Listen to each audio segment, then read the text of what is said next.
So tonight's film was from 1983. It's directed by Bette Gordon, and it's called Variety. It's a strange film. It was written by Kathy Acker, and I didn't know who that was, but I was looking on another site, and someone was really excited that it was written by her, so I was like, I'll look her up. As I cough. Apparently, she was an experimental novelist, punk poet, playwright, essayist, postmodernist, and sex-positive feminist, according to Wikipedia. So I was also reading about her. It's says she was inspired by William S. Burroughs. I tried to read a Burroughs novel once, knowing nothing about his technique or anything, and I was like, "What am I reading?" And I couldn't handle it. But because I know a little bit about Burroughs, it makes me think if she was like that, then that sort of explains the script and certain aspects of this very strange film. The film stars Sandy McLeod as a woman named Christine. She's a Midwest transplant in New York trying to find a job. It's 1983. She's in Times Square before it got cleaned up. It's really shitty.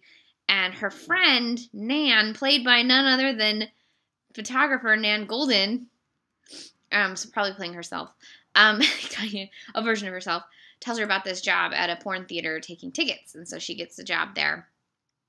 And she befriends the other ticket taker, played by a very young Luis Guzman.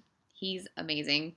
And then tells about her job to her boyfriend, played by Will Patton.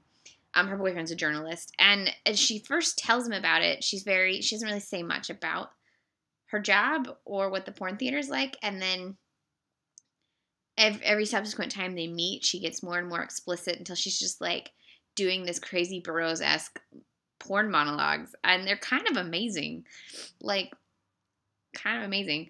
So the main plot, though, revolves around a rich, somewhat shady character who, after interacting with her a few times, asks her on a date, takes her to Yankee Stadium, and then has to leave halfway through it. So she starts following him, and then it turns out that perhaps he is a gangster.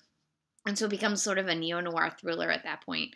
But this plot's all over the place, and parts of it are kind of slow, but it was really interesting. And the way it was shot was so beautiful because it's like there's this seedy New York and the neons and just, you can see why these neighborhoods are needed to be cleaned up. At the same time, there's a little bit of like romance to how seedy they are and how the neon is.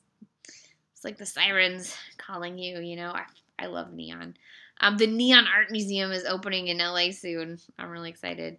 I don't know. I almost want to watch it again because I feel like I must have missed a lot. The score is by John Lurie, who you will all probably remember from very early Jarmusch. So it's like a who's who of like 80s alt artists, people. It's kind of interesting.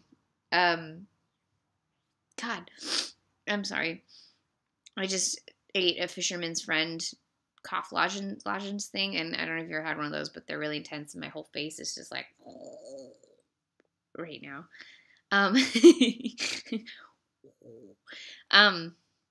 don't know. I'm lost. So I really enjoyed it. It's available on Instant Netflix right now and through Kino.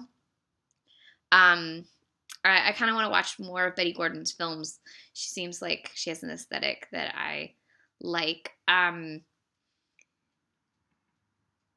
think it probably has a lot more to say about voyeurism and female sexuality or is trying to say more about it than I really picked up from it. But it might also just be because of the strange structure of the screenplay. I don't know. Or it's a movie that you need to watch a couple times before you're like, aha! I don't know. But it's definitely one that I think is worth your time. It's definitely has a distinct point of view and a distinct aesthetic.